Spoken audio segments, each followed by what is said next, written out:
ফিলিস্তিনি স্বাধীনতাকামী সংগঠন হামাস শনিবার ৬ ইসরায়েলি জিম্মিকে মুক্তি দিলেও বিনিময়ে ৬ শতাধিক ফিলিস্তিনি বন্দীর মুক্তি আটকে দিয়েছে ইসরায়েল।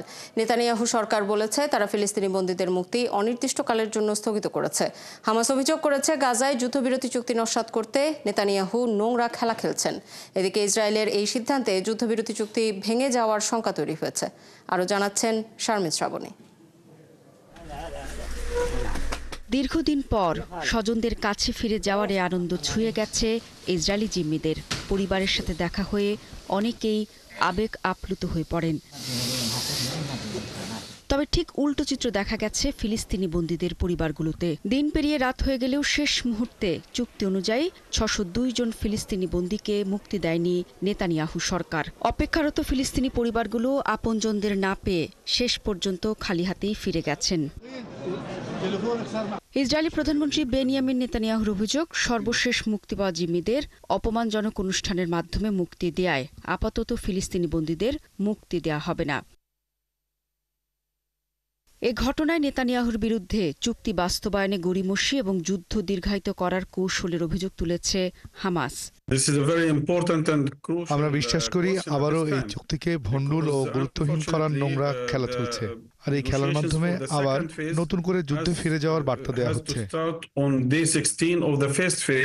ইসরায়েল সরকারের এমন কর্মকাণ্ডের পর যুদ্ধবিরতি চুক্তির ভবিষ্যৎ নিয়ে অনিশ্চয়তা দেখা দিয়েছে। এরই মধ্যে হামাস জানিয়েছে ইসরায়েল সরকার চুক্তির দ্বিতীয় পর্যায়ের জন্য আলোচনা করছে না, যার মেয়াদ ১ মার্চ শেষ হওয়ার কথা। দীর্ঘ প্রায় ১৬ মাস রক্তাক্ত সংঘাতের পর গত ১৯ জানুয়ারি থেকে গাজায় যুদ্ধবিরতি শুরু হয়েছে।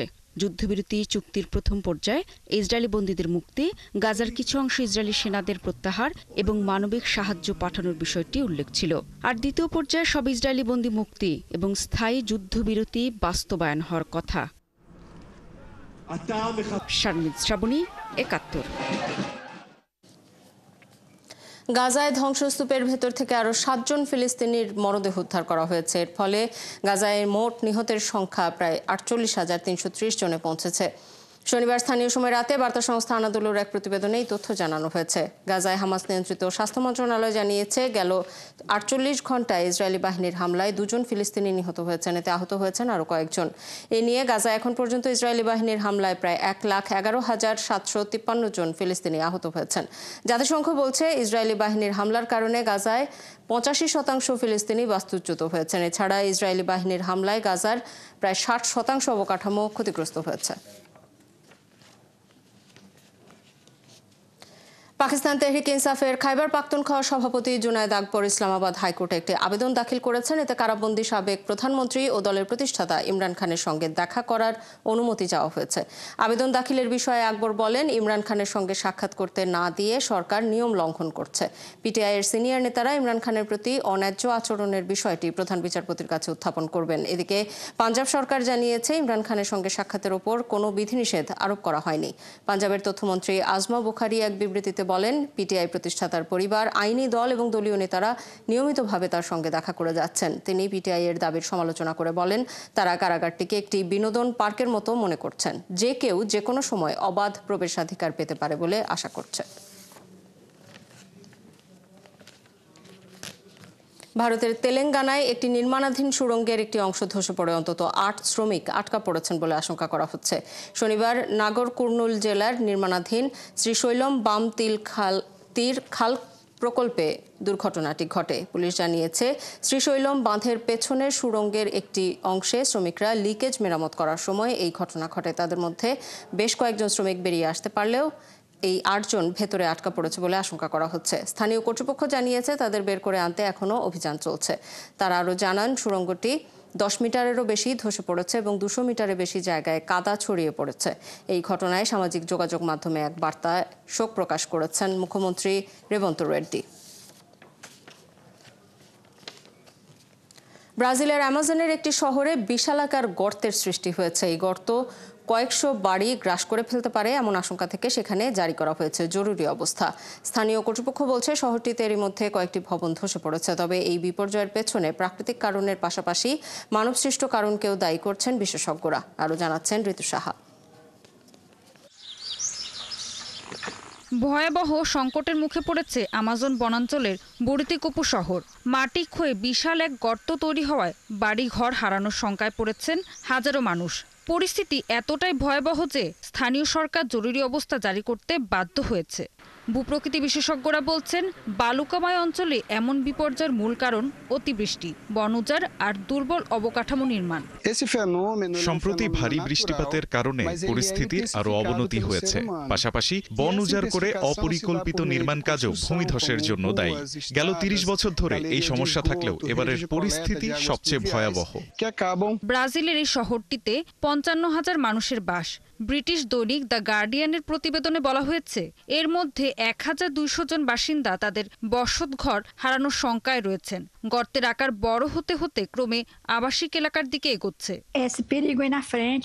বিপদ আমাদের সামনে, কখন যে ঘর বাড়ি মাটির নিচে চলে যায় সে বিষয়ে আমরা কিছুই বলতে পারছি না।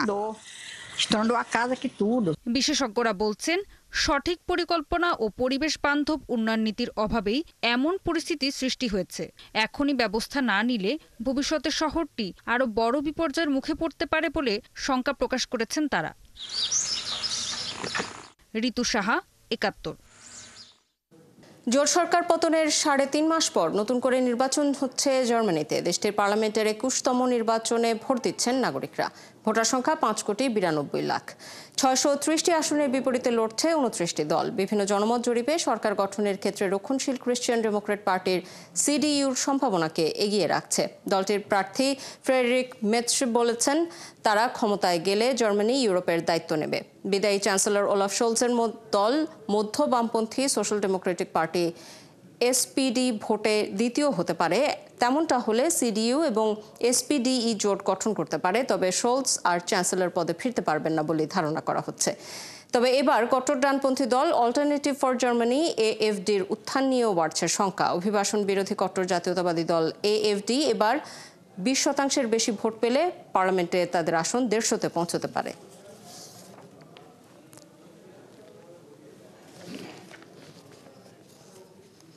একদিনের সফরে ইরানে যাচ্ছেন রাশিয়ার পররাষ্ট্রমন্ত্রী সের্গেই ল্যাভরভ।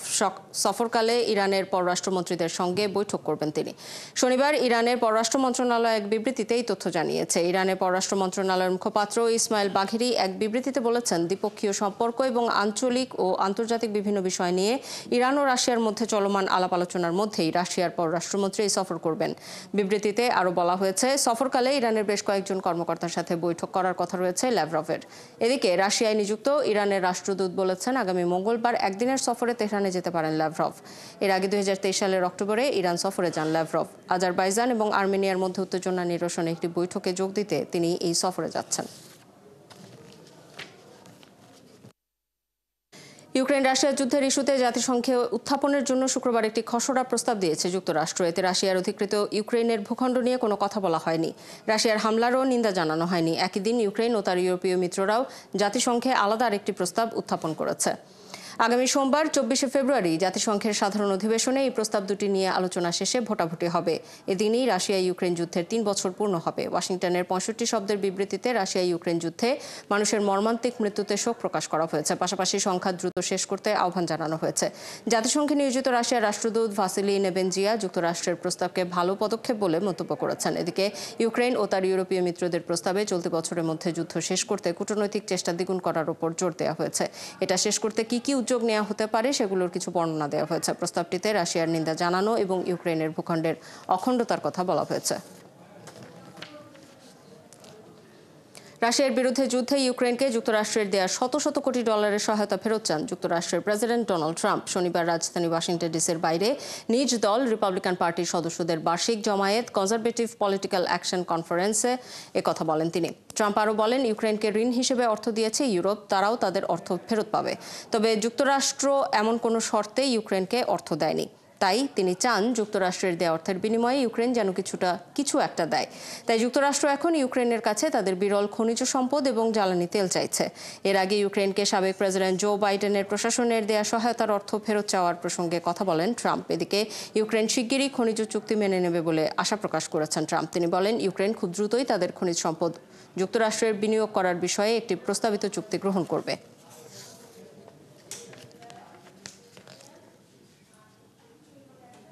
মানুষের মধ্যে ছড়াতে পারে এমন নতুন একটি করোনা ভাইরাসের সন্ধান পাওয়া গেছে চীনে। NKU5CoV2 নামের এই ভাইরাসের সাথে মহামারী করোনা ভাইরাসের বেশ মিল রয়েছে। আশঙ্কা দেখা দিয়েছে মাত্র 2 বছর আগে শেষ হওয়া কোভিডের পর আরেকটি মহামারীর কবলে পড়তে পারে বিশ্ব। চীনা সংবাদ মাধ্যম the south China morning post জানিয়েছে, গুয়াংঝু ল্যাবরেটরি গবেষক প্রখ্যাত ভাইরাস বিশেষজ্ঞ শি ঝেংলির সঙ্গে কাজ করেছে Guangzhou academy of sciences, Wuhan university এবং উহান ইনস্টিটিউট অফ ভাইরোলজি। এই করোনা ভাইরাসের অস্তিত্ব প্রথম পাওয়া যায় হংকংয়ে। এটি মানুষের দেহে সরাসরি সংক্রমণ ছাড়াও অন্য প্রাণী দেহে প্রবেশ করে সেখান থেকেও মানব দেহে প্রবেশে সক্ষম।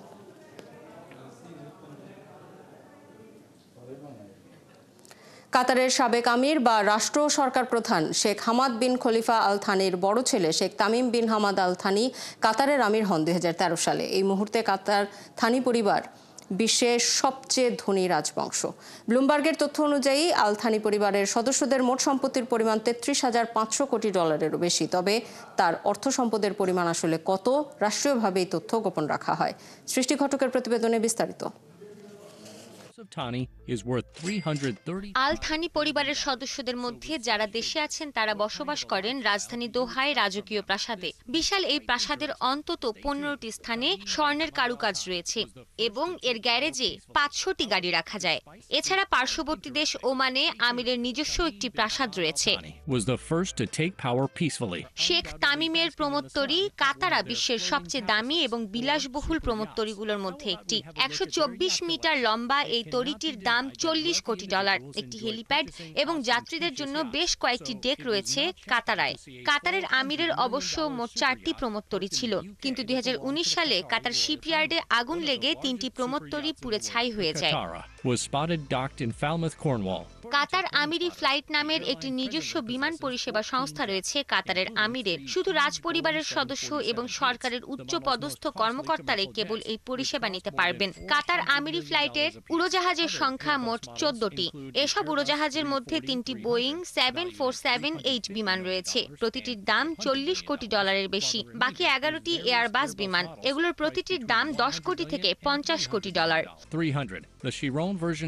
বুগাতি দিভো, Veyron, Chiron, La Ferrari Aperta, Lamborghini Centenario, Mercedes AMG 6x6, Rolls Royce Phantom সহ বিশ্বের শীর্ষস্থানীয় বিভিন্ন ব্র্যান্ডের বেশ কিছু দামি গাড়ি রয়েছে শেখ তামিমের সংগ্রহশালায়। 2003 সালে ক্ষমতা নেয়ার পরের বছর থেকে আন্তর্জাতিক ক্রীড়াঙ্গনে বিনিয়োগ করা শুরু করেন শেখ তামিম। বর্তমানে প্যারিস ভিত্তিক ফুটবল দল সেন্ট জার্মেইর মালিক তিনি। এছাড়া পর্তুগালের SC ব্রাগা, স্পেনের মালাগা CFA শেয়ার রয়েছে তার পরিবারের সদস্যদের। 2022 সালে বিশ্বকাপ ফুটবল টুর্নামেন্ট আয়োজনের মাধ্যমে ইতিহাস সৃষ্টি করেছে কাতার। সৃষ্টি ঘটক 71।